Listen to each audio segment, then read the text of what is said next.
Hello,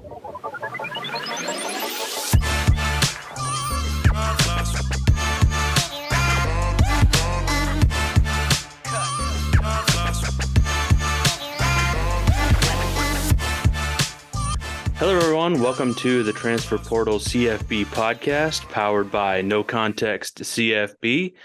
I'm Brice Vance, and on today's podcast, I'll be joined by Parker Gillum and George Novak.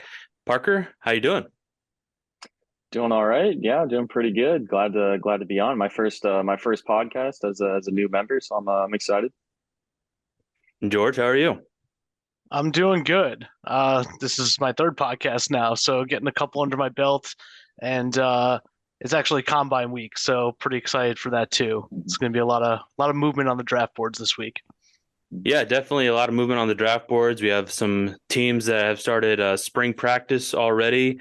If your team hasn't started, they probably get started here within the next couple of weeks, and then we have some spring games coming up within about a month and a half or so. So yeah, definitely a lot to get to as far as that, and we'll dive deep into some of those spring battles coming up as far as the QB battles, some of the highlighted ones across the country, the ones of note. We'll get to those, but first, we're going to start off with before we even get into the spring, some of the coaches that are probably feeling some of the pressure that they need to have their teams ready to go once the season gets started and have a good spring to kind of alleviate some of the pressure that's been on them. So, Parker, I'll throw it to you first. We have a lot of coaches that haven't had a whole lot of success here in the last couple of years, and some have had more losses than others. But of some of the top guys around the country that you think are on the hot seat, who do you think is probably the most prevalent on your mind right now?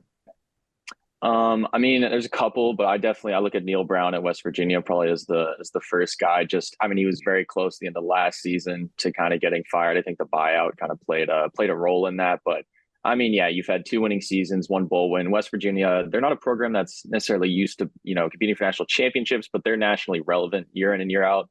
Outside of going 6-4 in the COVID 2020 season, haven't had a whole lot of success. It was the offense struggling the first couple of years. This past year was the defense. So yeah, I think that's a passionate fan base up there in Morgantown, and I think they're very they're getting a little impatient with Brown now entering his 5th season so far. So yeah, I could see him. He might be a mid-season fire, honestly, especially with how their schedule sets up. They got Penn State, Pitt, Texas Tech, TCU early on. So drop a couple games there, start out 2-3, 1-4, and I think he might be one of the first guys off the board. George, do you have any comment there on Neil Brown if things don't go his way early on in the season? Yeah, I don't know. Midseason fire is a little aggressive, but I can actually see that happening. West Virginia is pretty passionate, and truthfully, they haven't had any superstar power either. Even having JT Daniels and trying to move an offense forward didn't really work too well. And we're used to West Virginia again. Parker mentioned not necessarily competing for national championships, but they always seem to have a guy or 2 guys or people that are prevalent and huge playmakers or people that can move the needle a little bit. And it seems like that's sort of dying down. And it could be a little bit of recruiting. It could be a lot of coaching. So we'll see if they can kind of turn it around, but it doesn't look too pretty over there in Morgantown.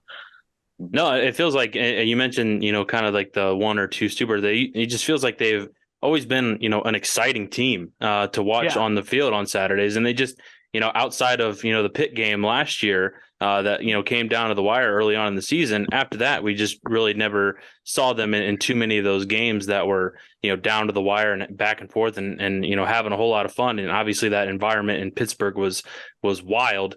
But it just feels like we haven't had that from a place that really, likes to get after it and a fan base that likes to have fun on Saturdays. And it just feels like they haven't had that in quite some time, something to feel really good about. So definitely if it doesn't feel so good in the first, handful of weeks, I mean, I could see, him being on his way out early. But you mentioned the buyout, Parker, and it could sway the administration there just to keep him on till possibly the end of the year, just to limit the spending to kind of get him out there.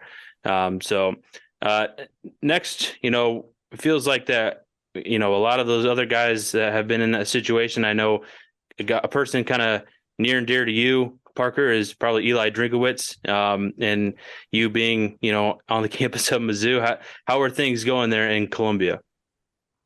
I mean, it's been very interesting. I think people are, I mean, a similar situation to Neil Brown, very impatient. You had that first season, 2020, all SEC schedule, and they win 5 games with a brand new coach. I mean, that was not expected whatsoever. So, people were thinking, all right, he's laid the foundation. It's going to keep building from there.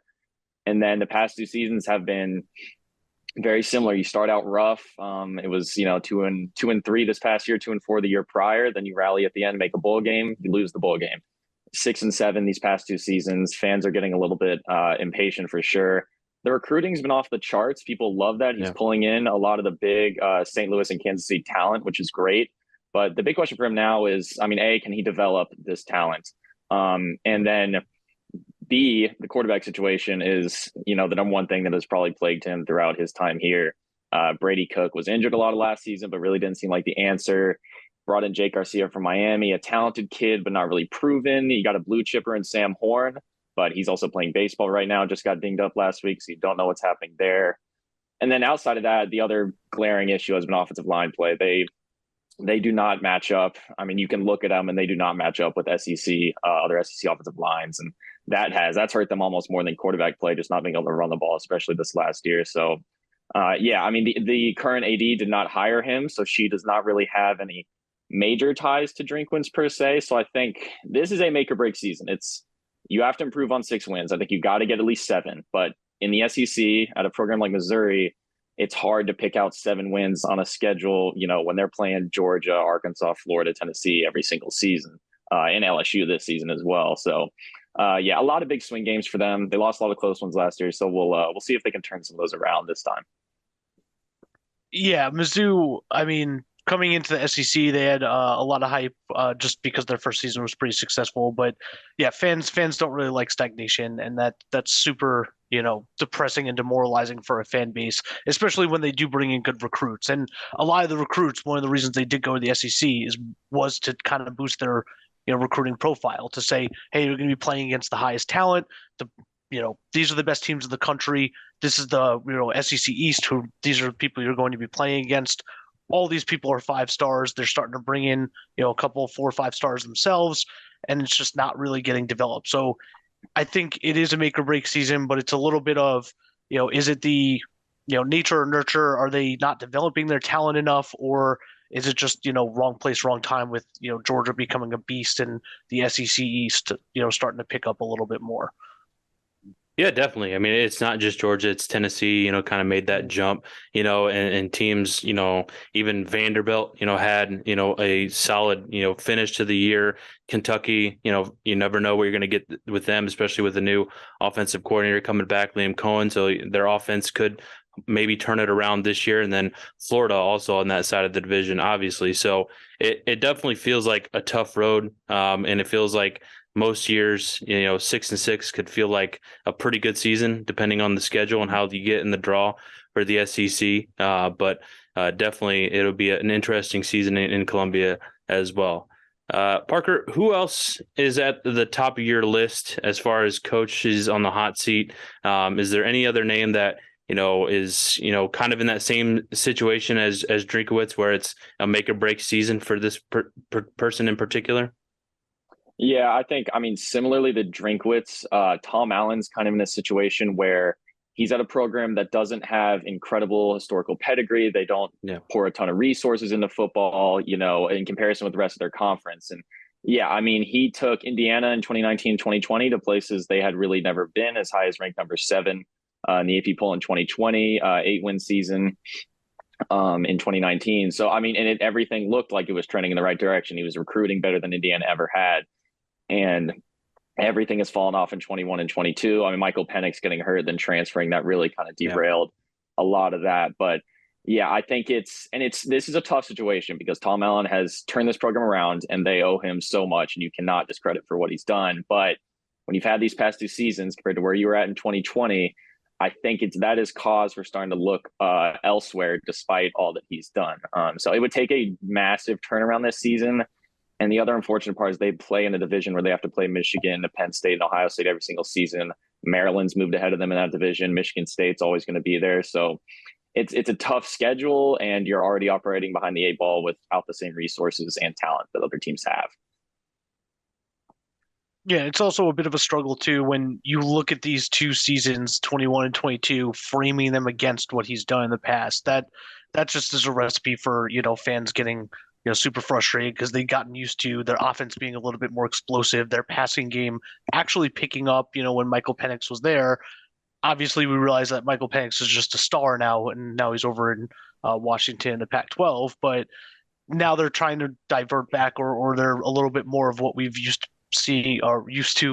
seeing from Indiana in the past. And fans they got a taste of some explosive offense and some wins, and they want to keep that moving. So I'd say just it's a little bit of a tough situation. But of all the coaches that are on the hot seat, or ones that we're kind of having our eye on, Tom Allen's actually a pretty good name that he clearly did something special and started to move the program in a positive direction. So he might get a little bit more of a leash, and if he doesn't, he might be a name that gets floated around to take another Power 5 job too.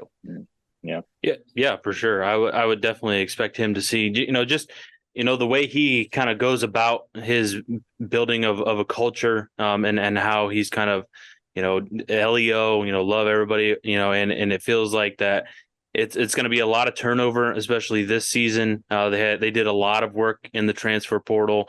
So it feels like that this could be a make or break season for Tom Allen. And the injury to Michael Penix, I think, is probably the starting point of where, the turnaround, or the downfall of where IU, where they were the last, few years ago. If he stays healthy, maybe he doesn't end up still sticking around and does end up going back out to Washington. But if he does, stay healthy and they keep him in Bloomington, maybe we see a different IU team going into this season. Maybe there's a little bit more hope, and instead of a lot of wonder, and a program that has a different sense of direction than where it was a handful of years ago.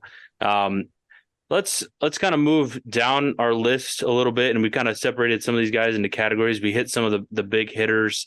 It feels like we've also kind of waited for the elephant in the room that is always at the top of the list almost every year, and that's Jimbo Fisher. Let's just dive right into that one. I see you smiling, George. I'll go back to you on this one. How does Jimbo Fisher turn this around? Is it all up to Bobby Petrino on offense? I don't know if it's all up to Bobby Petrino on offense, but Texas A&M just had an incredible storm of just everything going wrong at the exact same time. They had a bunch of injuries. We'll talk about it, later on in the podcast with their quarterback situation, because they literally had 2 major quarterback injuries throughout the season. So they had a lot of inconsistency there.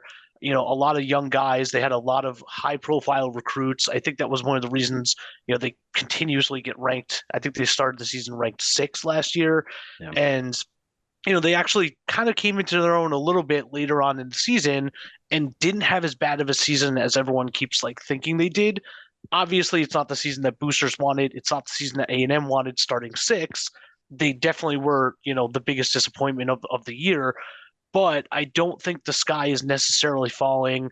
I do think that, and I'm not positive what Jimbo's contract looks like, but I'm pretty sure they're still stuck with him for a while. But the outlook isn't necessarily all doom and gloom. I think they do have a lot of high-profile guys. Bringing in Bobby Petrino is a huge boost for their offense, and they started to turn a corner and had things click a little bit late last season. So hopefully, for them, they bring it together and actually move in a positive direction. And hopefully, again, for them, the media doesn't overhype them preseason and make any kind of fall from grace another disappointment. Yeah, if anything, it might be better for them this year to not be hyped at all and just be under the radar. Nobody picks them, 6, 7 wins, whatever. But yeah, I agree. I don't think Jimbo Fisher to me is not the type of guy that you're going to fire. I mean, finances aside, I don't think you're considering firing him at this point, even if he wins 5 games again, to be honest. Because at the end of the day, yeah, I mean, that great recruiting class was all freshmen last year. And throwing freshmen to the SEC, I mean, that's a roll of the dice. Some of them pan out and they do all right, but more often than not, there's a learning curve for at least a year or two. So I'm interested to see this next season, but even more years down the line, how that talent develops under him. I think Petrino is really interesting. I think that's another roll of the dice. I mean, you don't know what you're going to get with him, but great offensive mind. So you're getting that. But you mentioned the quarterback situation. The injuries were rough. I think down the stretch, it obviously improved. I think that's the biggest key for this team because if you can get a capable quarterback in there, you've got the talent around him to where the offense can work. I think the first step, ideally, what you'd want to see, especially with all those recruits, though, is I want to see the defense really dominate. It did at times last season, but I think there's so much potential, especially in that front seven, that I was really, that was the one part last season I was legitimately disappointed with, was how their defense was really kind of faltering at times. Yeah, I think it'll be. Oh, go ahead. Go ahead. I was to say, I'm really, really looking forward to just consistency at the quarterback position. I mean, Haynes King started the season, then Max Johnson came in and broke his hand, and towards the end of the season, they kind of went back and forth, Haynes King, and then and their freshman Connor Wingham came in, and he was a 5-star recruit, very, very hyped up. And he didn't play fantastic to start, his campaign halfway through the season, but he was, someone who I had a little bit of optimism to as I started to look into 2023 Texas A&M, because he does have all the tools. He's got the build. He's, exactly what you want in a quarterback, and he actually started to gain a little confidence. And they even beat LSU late in the year, who was a top 10 team. So clearly they're moving a little bit in the right direction, and I'm hoping he wins the starting job and we could see him for a full season, a full new offense, and have them click a little bit. Yeah, it feels like that it's, a roll of you mentioned it a couple of times, Parker. It's a roll of the dice kind of season. If things, do break their way, and they get a really good roll, so to speak, it feels like that, Texas A&M has the potential to, compete with the likes of those programs in the SEC West, as we've seen them do, under Jimbo Fisher just, a couple of years ago. This team wasn't that far away from making the college football playoff. I believe it was that 2020 season where they were 9-1 and ended up finishing number 5. So it feels like it's not that far away. If you're right, and that talent does end up developing, in those freshmen, turn into some pretty good sophomores and the other talent that they have there, and they get that quarterback position figured out. It feels like that Texas A&M. I'm not trying to hype them up. I'm just saying there is a potential, and and a lot of people don't like that word potential just because it doesn't always turn into great things. But it feels like that, and we could always say that just about every year with Jimbo Fisher and his program. So we have a couple of other guys here on the list, and the question is, should they even be on the list? Should they be on the hot seat? I'll run through them here. We have Pat Fitzgerald at Northwestern, Mike Gundy at Oklahoma State, Matt Campbell, Iowa State, and Steve Sarkisian at Texas. Parker, who should be on this list and who shouldn't be? I think the only one that should be is, and just because it's what comes with the job, is Steve Sarkisian. He's also disappointed largely so far. Just with, to have Ewers and Bashawn Robinson and Xavier Worthy, and to not even be in the Big 12 title game last year is, that I just don't understand how that happens. I think Sarkisian, he's recruiting wise, he's done an all right job so far. I think the offense has shown flashes. The team as a whole has had games where they have shown that they can be dominant.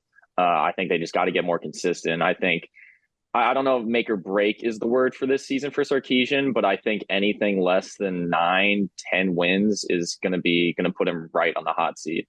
But yeah, as for the other 3 guys, Matt Campbell at Iowa State, I think he had one down year. You let him ride that out, similar to Allen, that he turned around a program that nobody thought was possible. So you got to give him his credit there. Mike Gundy, I think, just has been, you're going to let him retire at Oklahoma State. I think he's always going to have them competitive. I'm interested to see how they do, as well as Iowa State in the new look Big 12, how if they can rise to be one of the premier teams without Oklahoma State and Texas there, or if they fall back maybe. I think that might determine his future. And then Pat Fitzgerald is just a difficult one because I mean Yeah. I love him as a coach. I love him as a person and a player. But I mean he's similar to Allen and Campbell. He's done an amazing job turning around a program that's tough to turn around. But these past 2 seasons, I mean, if it's another year like these past two, I think you've got to move on because that is just such a stale program right now, and I don't see much hope on paper, at least, for them to improve this season. Yeah, I'm gonna start going in the other direction. The people who I think are Yep. safe currently, I actually think Pat Fitzgerald currently is safe. I think if he has another season like this one, his seat is an incredibly hot one moving into the next season. I just think Northwestern, they had, not historically recruiting the best talent. They're normally a pretty tough out running style program, so they still play pretty tough games, but these last 2 years have just been brutal. I feel like every single time I watch them, it's a rainy game and it's 10-7 or something. Yeah. But yeah, but Pat Fitzgerald I think is okay. Matt Campbell, again, Parker mentioned, 1.5 down years. And it's kind of hard when you had a lot of stability with Brock Purdy, running your program for a couple of years. He is a good recruiter. I think he's a pretty good developer of talent. And they always seem to have, pretty stable, higher class, like junior, senior level players at that program. So I think Matt Campbell maybe just needs a year to kind of reset, reboot what he's doing, and I think Iowa State's going to be just fine.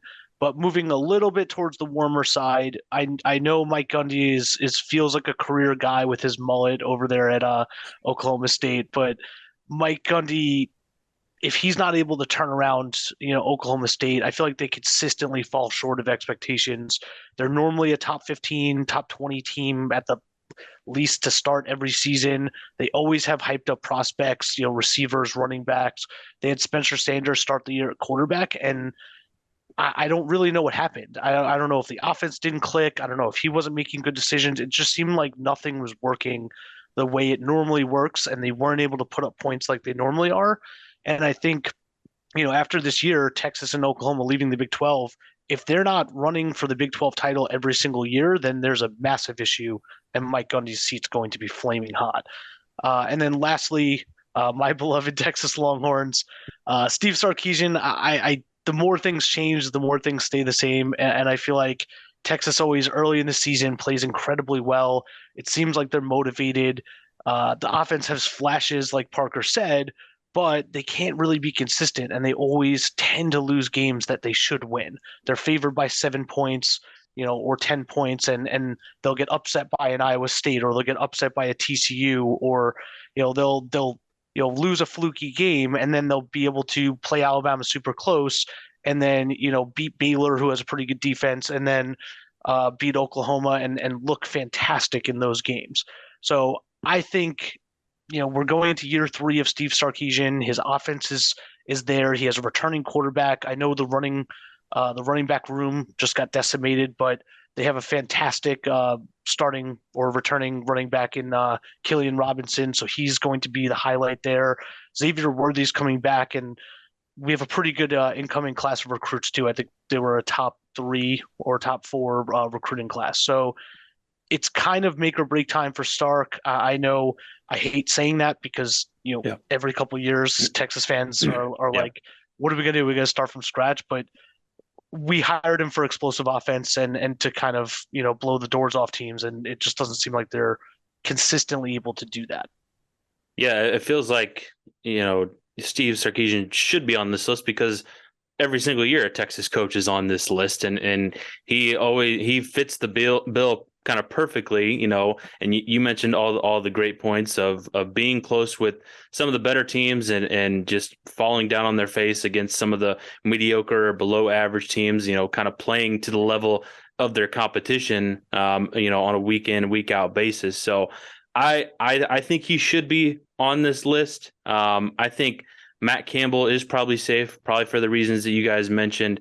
It feels like it was a blip, and even in Ames, they're not expecting, to win the national championship every single year or be in contention for it. Most of the seasons they're hoping for 8 or 9 wins, and Matt Campbell has kind of done that, bringing that program up, a whole nother level from where they were. And they've kind of been a stable program that has been able to win 7, 8, even 9 games. So I will, I think he is pretty safe. And I don't know where his name is as far as, being attractive for other jobs. It feels like his name is kind of cooled a little bit. And I think last year kind of plays a little bit of part to that, having a little bit of a struggle, and maybe a good, 7, 8 win season. He, brings his name back into, the national conversation for some of these bigger jobs that usually open during the off season. So I think he, shouldn't be on this list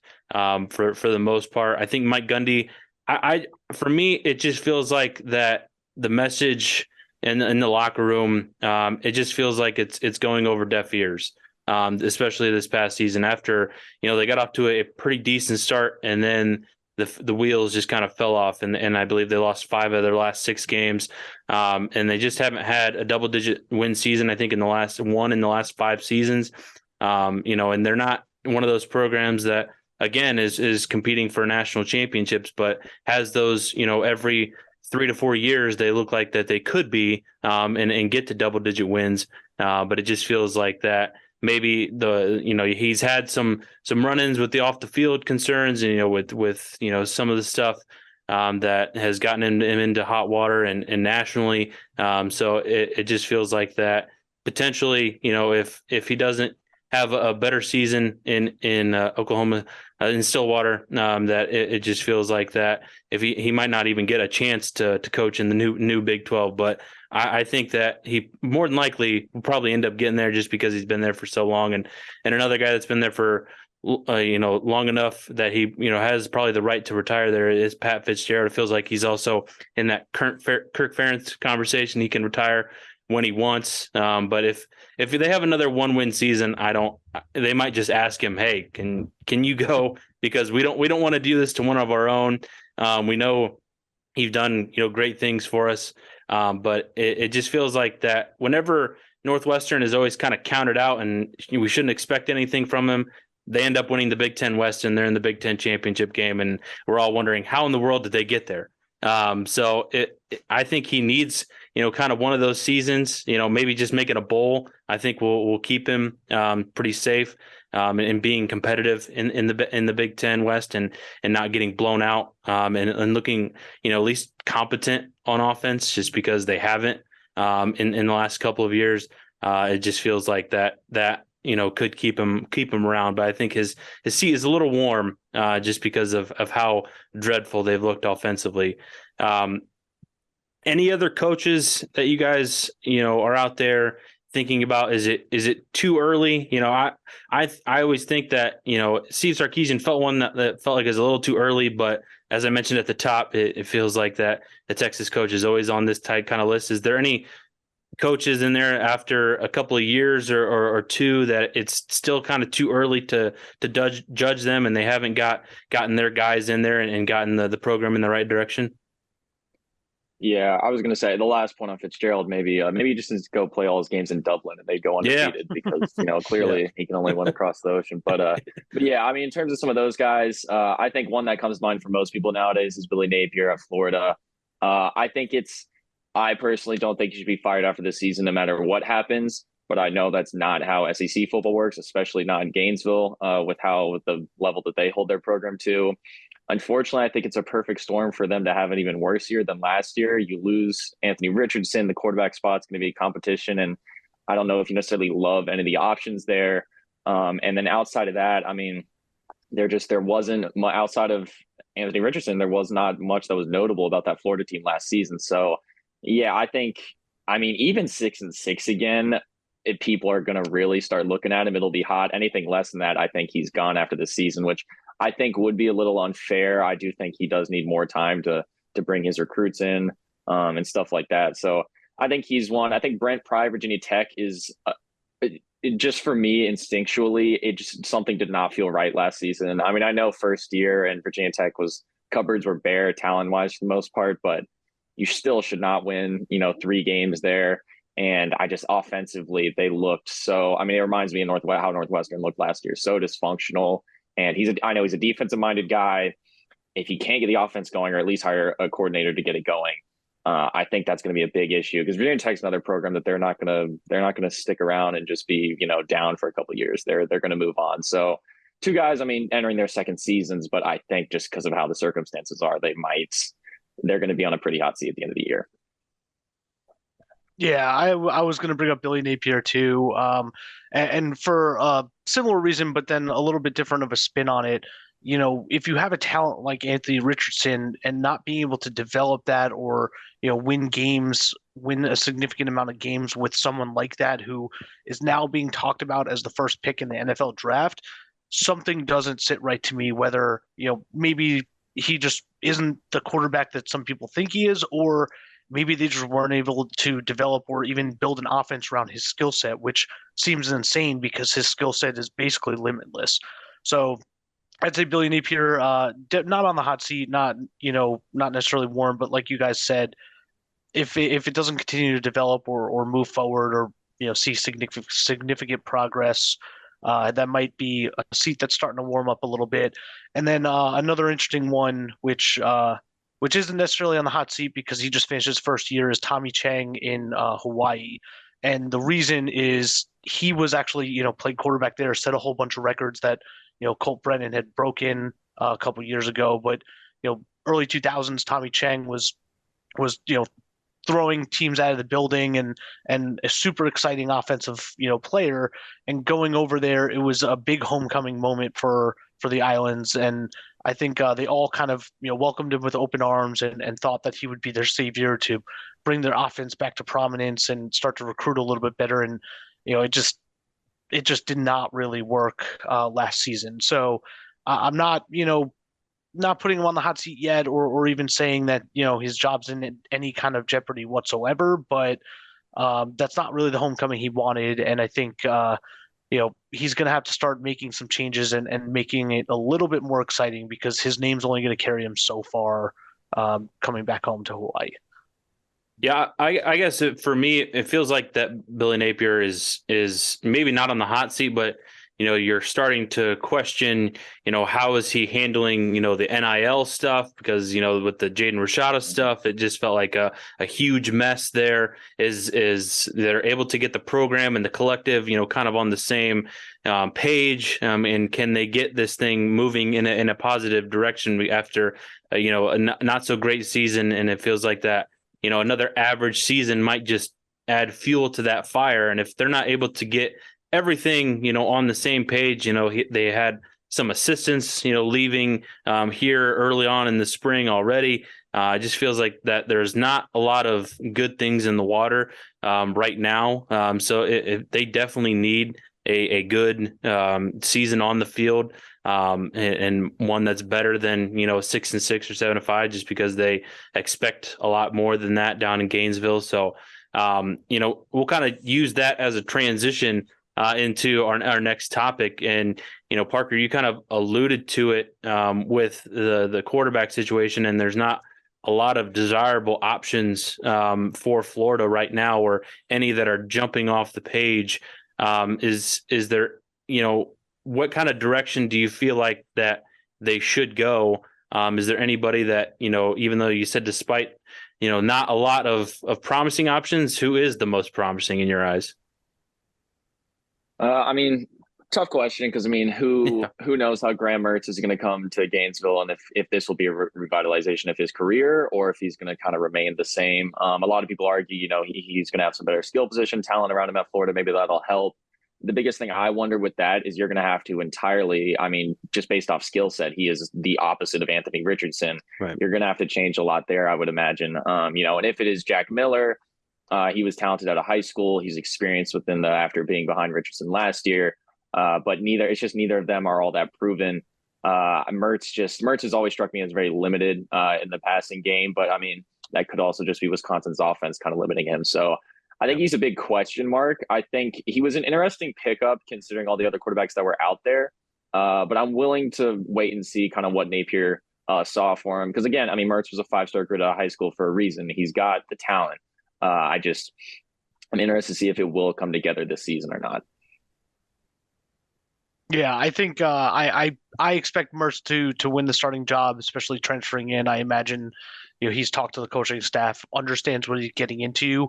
One of the things I'm slightly hopeful for his sake for is that maybe the reason Anthony Richardson didn't have as successful as a year or as successful numbers is because they tried to plug him into a system that wasn't built for him, and it might be built for more of a pure pocket passer like Graham Mertz.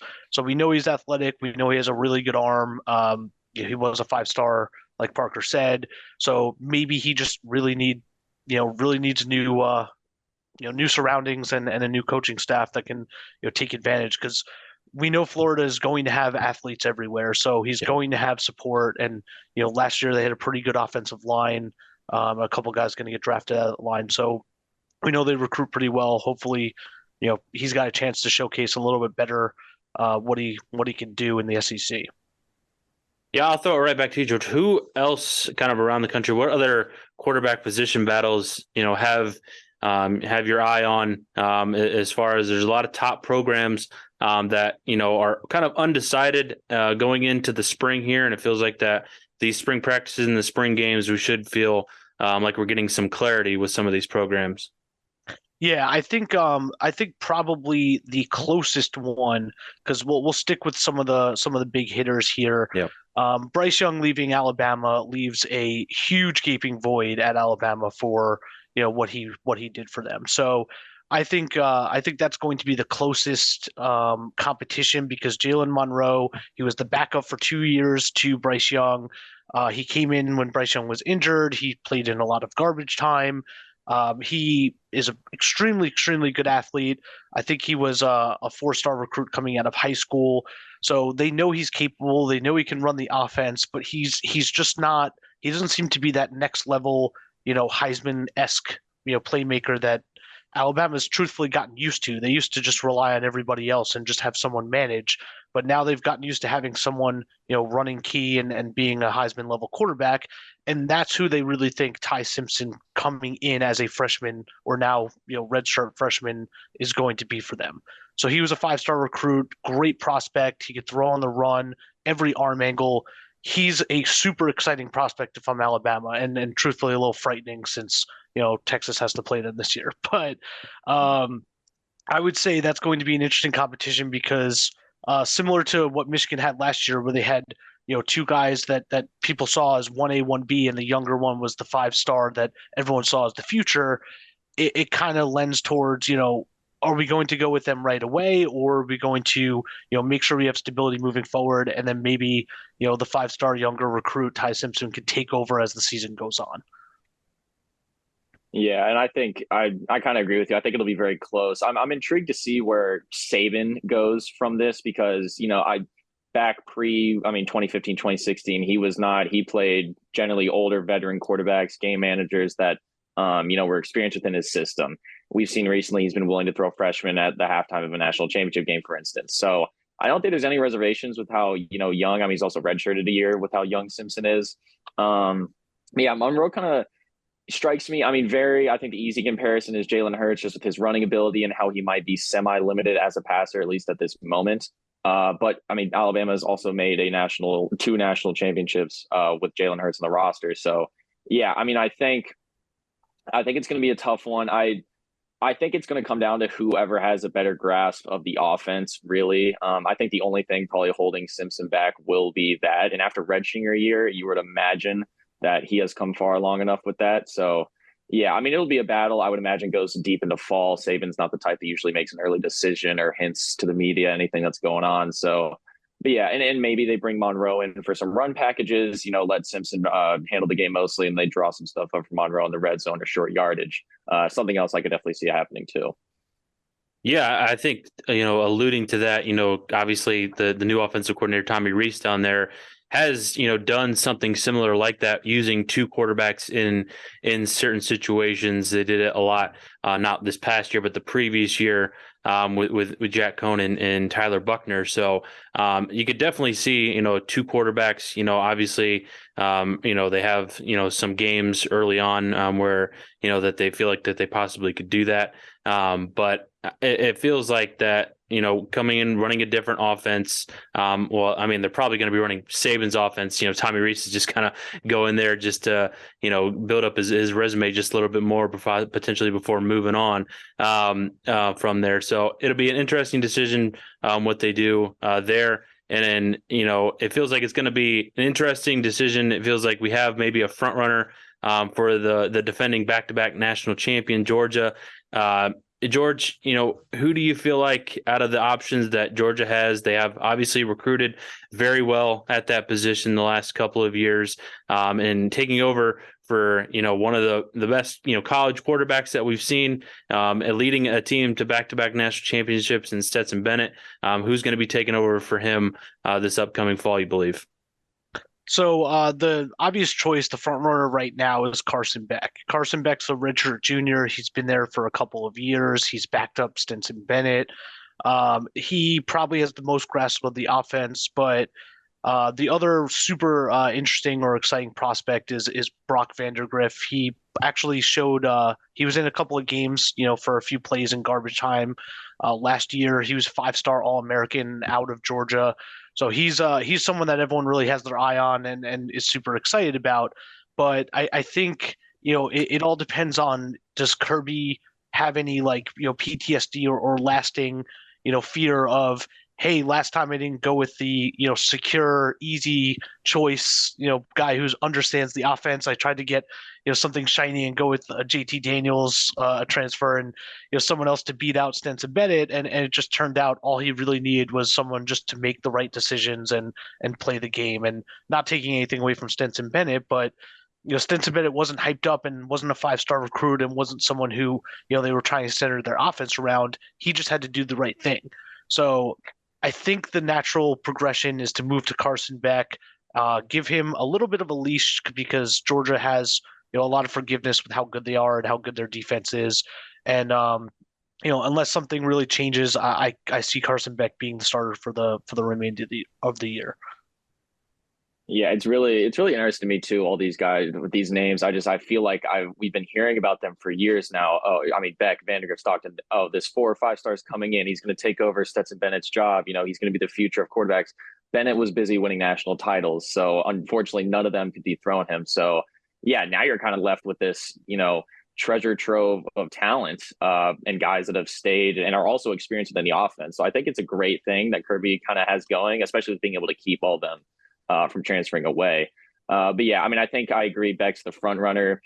I'm interested to see, I think, to your point about how Kirby hasn't needed a game changer at quarterback for the most part throughout his time in Athens. I agree. And I think it'll come down to which quarterback makes the least amount of mistakes, at least in the early games. That'll win the job. I mean, frankly, I could see Georgia, again, is a team that has the talent that could go out there and play 2 quarterbacks the first 3 weeks, still win and figure it out after those couple weeks. It's another position battle. I would be surprised if they made an early decision on this one. But yeah, I think just from an experience standpoint, Beck's got the leg up. I think Vandergriff also redshirted, but if you continue going down this line, you let Beck start for 1 or 2 seasons, then Vandergriff comes right in behind him if he can keep these guys all on roster, and they'll just be a machine at that point, to be honest. Yeah, and I'm sure everybody loves to hear that Georgia is just going to keep going, no matter who's back there underneath center. Being from Atlanta, I do not like hearing that. I grew up a Tennessee fan in the heart of Georgia country. At least, not very fun. Yeah. No, I agree. Probably Beck is the front runner just because you guys mentioned the system, and he probably feels the one that's probably the most comfortable and not being able to not make those mistakes that will keep this offense on the field and just making those smart decisions. Obviously they have a ton of talent coming back in the receiving core and then a ton of talent in the backfield as well to kind of help whoever that new quarterback is and get their feet wet and those first couple of weeks of the season before they hit SEC play, running with a full head of steam. So definitely feels like whoever Kirby goes with, will be a solid choice. But it just feels like, you can nitpick in different directions of who you want to go with and what skill set they bring. Probably one of the more interesting ones that I think that we'll find this coming spring and possibly into the fall is the one at Tennessee. with Joe Milton, who's been there for the last couple of years. Hendon Hooker had a huge season last year. Joe Milton came in at the end of the season after Hooker got hurt. But, with Nico coming in as this 5-star, was second to Arch Manning in all the rankings, has an absolute cannon, was there for some of their bowl practices. Even he came in pretty darn early. So it feels like that for George, it feels like that Nico could pressure Joe Milton, quite a bit, especially in the spring and going into the fall. Yeah, I think the natural move is to go to Joe Milton. That's a little bit of a safe play. He also Yep. took over when Hendon Hooker got hurt, but there is a buzz. There's a Yeah. buzz around Knoxville for Nico, and I think in the last rankings they actually moved him ahead of Arch Manning, and Mm. he's been a consensus 5-star for about 2 years now. He's 6'6", like you mentioned, cannon of an arm, can make every throw, super athletic. So he's just been a hyped prospect since basically his sophomore year of high school, and they could not be more excited. So I think Joe Milton is, his video of him throwing an orange 120 yards was, fun for the fans to see and got people Yeah. excited. I think he's going to have a relatively short leash because it's going to be a similar situation to Clemson, where they have a very good roster, a very good team, and you have DJ Uiagalelei not really playing well, and you have a 5-star backing him up in Cade Klubnik. And as soon as you saw Cade Klubnik take the field, he just lit it up. And I think, personal opinion, I think he's going to be a dark horse for the Heisman, but I think it's going to be a similar situation where you have Joe Milton, who has a cannon for an arm, but didn't really show all that much at Tennessee. The wheels started to fall off a little bit towards the end of the season. They were a powerhouse with Hendon Hooker, and once Joe Milton took over, they were not the same team, and everyone saw that. So I think his leash is going to be a little short, especially with the fans, and seeing Nico on the sidelines is going to be really hard not to bring him in. Yeah, I agree. I think it looks like, based on the Clemson performance, and then also, I mean, the fanfare that's been around Joe Milton with him appearing on game day for when they were there for basketball, it seems like they're promoting him as the assumed starter as of right now. I think at least Heupel's original mindset is going to be to have Nico sit this year out, but his offense is so predicated on an efficient quarterback that makes the right decisions and can make all the throws necessary. And if Milton doesn't fit that bill, which at the end of last season, he got a lot better with it, but he's been plagued by overthrows throughout his career. If he can't do that, I think he also hasn't proven a ton in the intermediate to short passing game either. I think I agree. A shorter leash just with all the hype around Nico. I think the other thing a lot of people don't think about is Nico is an athlete. He was an All-American volleyball player in high school. The dude can also run and jump. It's not his primary, but he can do it. So I think he's definitely more mobile than Milton, I would probably argue. So yeah, I don't think you can go wrong with either of these guys. With Nico getting around so early too, that creates another kind of layer to this. Is he going to be able to fully master the offense by the time fall rolls around? If then, what does Milton really have over him, to be honest? So outside of SEC experience, I suppose. But yeah, I think it'll be an interesting one, but I think Milton will be starter day one. Yeah, I think he will be as well. I wrote an article, about a week ago about with incoming freshmen who have the greatest chance of being an All-American, and I put Nico as one of those guys that could potentially win All-American honors, in their career at some point, just because he is so talented. He's got a cannon of an arm. He's an athlete, like you guys mentioned. But the only thing that I think is holding us back about talking about him more is how to pronounce his last name. I mean, that's I even had to look up a pronunciation because I've heard it. I saw Tennessee football tweeted out a video of him pronouncing it himself, and I tried to repeat it and still couldn't get it. So it's kind of like the Tua Tagovailoa. We're going to have to kind of learn that one. We had to learn DJ Uiagalelei. I probably just botched it there, but Nico Iamaleava. That's how you pronounce his last name, because we all avoided it. I even started out saying Nico, and it was just like we're all just gonna be, Nico for the rest of the year until somebody comes up with a great pronunciation of it, or a clear one, because it's gonna be better than mine. But yeah, definitely I think could possibly see the field probably earlier than maybe what we expect, just because of how talented he is, and if Joe Milton does make some mistakes that he has made in the past, then they start to he's could be looking over his shoulder a little bit, just because there's a lot of pressure coming in with a 5-star that's probably been hyped, not as much as Arch Manning, but a guy like Nico has been hyped up quite a bit. George, is there any other quarterback position battles that are interesting to you as we get into the deeper part of the spring season here? Well, first off, Nico Iamaleava, is that correct? Okay, that's pretty good. I'm hoping that He's he's got a pretty good chance of being in New York in 2-3 years for a Heisman. So hopefully we get it right by then. But I would say this one's not as interesting, but it's a big drop off too with CJ Stroud leaving Ohio State. There's a pretty clear front runner of Kyle McCord coming in, a former 5-star recruit. He's been in Ryan Day's offense for 2 years now. He's backed up CJ Stroud. He's probably learned a lot from CJ Stroud. Devin Brown's their other redshirt prospect out of Arizona. He's a redshirt freshman. I think he's pretty good, but I think that's a pretty clear winner. But I think it's just good to mention, because when you have a playoff team that's losing a quarterback and they have a fantastic receiving core and fantastic players everywhere else, you got to have someone step right in. I expect him to have Kyle McCord to have a big year. But the other battle I think would be pretty interesting is Luke Fickell's new team at Wisconsin. And the reason I think that is we have two very, very different prospects. Tanner Mordecai, he's a redshirt senior, transfer from SMU. We've seen him transfer around twice now.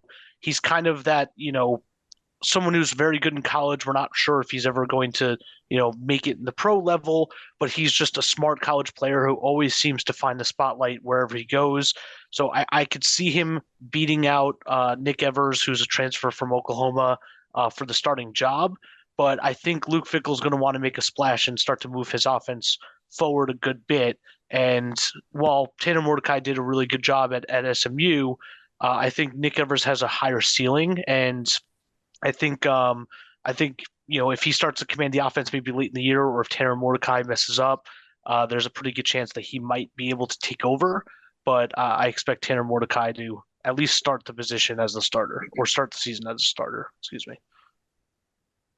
Only thing I'll add to the Ohio State one is, I agree. McCord, he'll be starter day one. I think he'll have that job. The only thing I'll say is Ryan Day is in a season in which, yes, he hasn't lost that many games, but the fans are grumbling. You've lost to Michigan twice in a row now. The Big Ten no longer runs through Columbus. So if that being said, I think it's a short leash for everybody for Ohio State this season. I think if McCord does not live up to what he's doing, I don't think he's going to be shy to put Brown in there. But yeah, on that Wisconsin point, I do agree. I thought, personally, from watching Tanner Mordecai last season, just watching him live, I thought he was one of the more impressive quarterbacks I saw all season. Just some of the throws he were making and how comfortable he looked within that offense. And I think I'm interested to see what Fickell does with Wisconsin's offense, because you can't just, I say this now, maybe he does, but you can't throw, a air raid offense out there that throws it 40, 50 times in Madison. I don't think that's ever going to work. But Mordecai comes from a system like that, and I think you do have to alter things, especially with the wide receivers he's been getting from the transfer portal. You can tell he's making an concerted effort to really bolster that passing attack, and I think they'll open it up a little bit more. I'm just interested to see how much. And then, I think the one quarterback battle that intrigues me the most, though, just because I would be, from an outside perspective, I would be torn, is between Jackson Dart and Spencer Sanders at Ole Miss, just because they're two guys that, there's a long list of pros, and there's also certainly a list of cons for both of them, I think. Sanders dealt with injuries a lot last season, but also was just inconsistent. Dart had some moments, but really seemed to hold Ole Miss back at times last year. So I think that's going to be another really close one. And I feel like Sanders maybe fits what Kiffin wants to do more, especially with kind of the read option game. But yeah, Dart returned from last season and didn't really do anything, terrible to suggest that he should be benched. So that's another interesting one that I'm intrigued to see where he goes. Yeah, I Yeah, think actually, I love that battle. I think not to cut in Brice, but no, go ahead.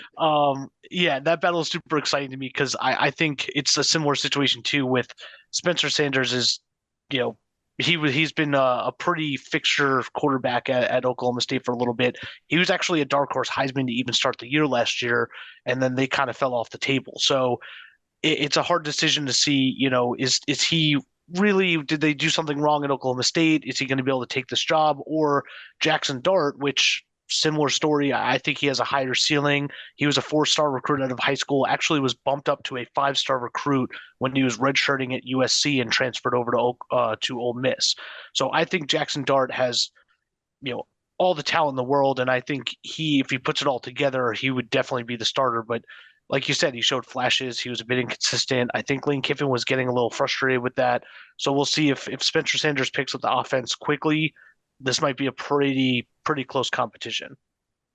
Yeah, I could see it being a close competition between those, just because if we get good Spencer Sanders, I think he could definitely make a run at the position. But if he comes in and performed like he did down the stretch at Oklahoma State, I don't think he's, I think it's going to be easy for Dart to take that job, even though they both kind of, went down instead of kind of, progressing as the season went on for both of those teams. And it just feels like who's going to come in and actually show you that they can actually maintain and be consistent for 12 games, just because neither of those guys, had it going for a full slate of games, and they both had their inconsistencies, and which one can provide you with the most consistency. But the one, circling back to the Wisconsin one, that one, I know an extra point kind of on that. And, Luke Fickell brought in Phil Longo to be his offensive coordinator, and, they kind of ran, more of a passing kind of style, not so much of an air raid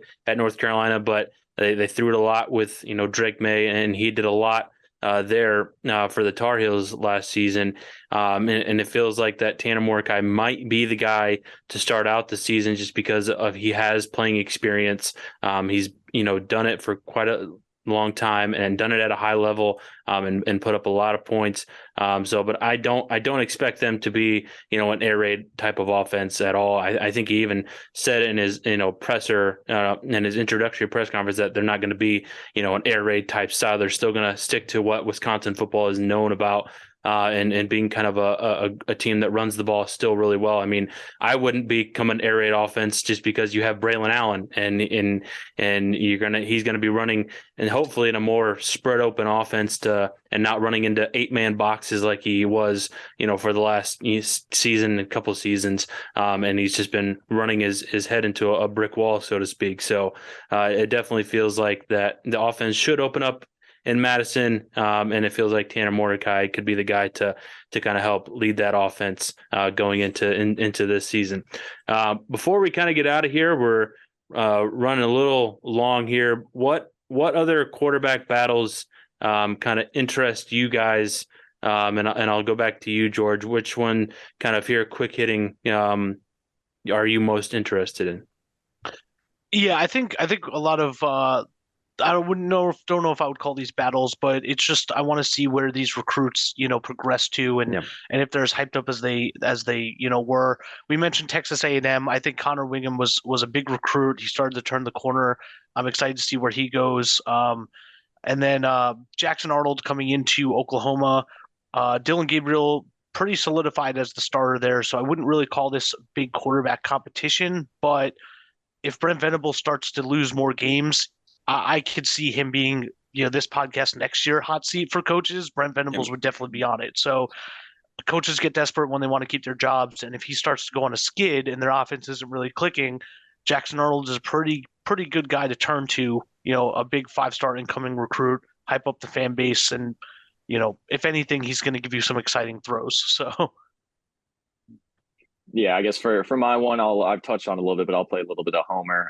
It's not the most notable quarterback battle, but I mean, at Missouri, it's figuring to be a 3-man battle, and I pointed out purely because I think it's the type of quarterback battle that might determine if Drinkwitz still has a job at the end of the season or not, depending on the decision he makes. Because Yeah, I mean, the big thing with the fans was Brady Cook was hurt in week 2 and he played through it the entire season. So the fan base is obviously saying, so we didn't have a backup that was capable of coming in for our injured starter when you had blue chip Sam Horn sitting there. And he got in sparingly, didn't look all that great, but very limited action. Garcia coming in from Miami, like I talked about, very talented, but not proven. I think, I mean, it's going to be a very big decision. Cook and Horn are both not playing in the spring. Cook due to injury, getting surgery, and Horn is a dual sport athlete, plays baseball, but he just got dinged up with his forearm a couple weeks ago. But weird how it's working out. Apparently, doesn't affect him practicing football. So he's been dividing time between football and baseball right now. So, but yeah, I mean, I think it's just Drinkwitz has to make the right decision here. I think Cook is the most experienced and the safest option, but I don't think safe keeps his job next year. So I'm interested to see how Garcia and Horn kind of play in the fall and if they can wrestle that away from Cook. All right, guys, before we get out of here, I guess I'll go back around the horn one more time. What kind of stuff do you guys have to promote coming up for the transfer portal CFB.com to check out in the next coming days or weeks or however?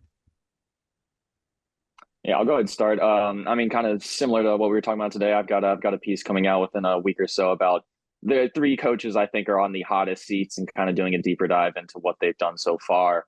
Then I recently had a piece kind of on a deep dive into the now extinct ACC Coastal and just kind of the weird history that it had. So definitely go give that a read if you haven't already, for sure.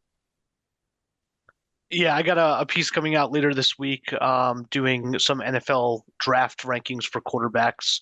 So I'm putting out my top 10, and my top 4 quarterbacks are not who everyone else has as their top 4. So it's a little bit of a teaser. And then my other piece I have coming out probably late this week, likely early next weekend, doing a depth chart of an all-star team for every team who's made the college football playoff. So that's 1 through 4 seeds from 2015 on, and we're doing 3 deep at every single position. So it's going to be a lot to dig into. I'm sure a lot of people might not agree with some of my takes about who would be starting over whom, but yeah, look forward to that early next week. I look forward to reading those. I've read, a couple of your guys' pieces already. The ACC piece I think was very interesting, Parker, and I have some pieces out there as well at the transfer portal CFB.com. If you guys want to head over there and check all those great pieces out that we have, we've had a couple of really good ones here early on this week already, and I'm sure we'll have plenty more of coverage coming out the rest of the week and from here on out. Well, I know we'll have draft coverage as the combine is heated up this week, and definitely we'll have some, I know, mock drafts, and stuff like that, draft sleepers. I know Liam had one earlier this week, so we'll have definitely a lot of great content on there. Check it out on Twitter, the Transfer Portal CFB. The Facebook page is up and running. We have some, great work on there. It's a little bit of a unique content over there as well. Make sure you subscribe, follow, and like the YouTube page. For Parker, George, I'm Brice. Thank you guys for watching.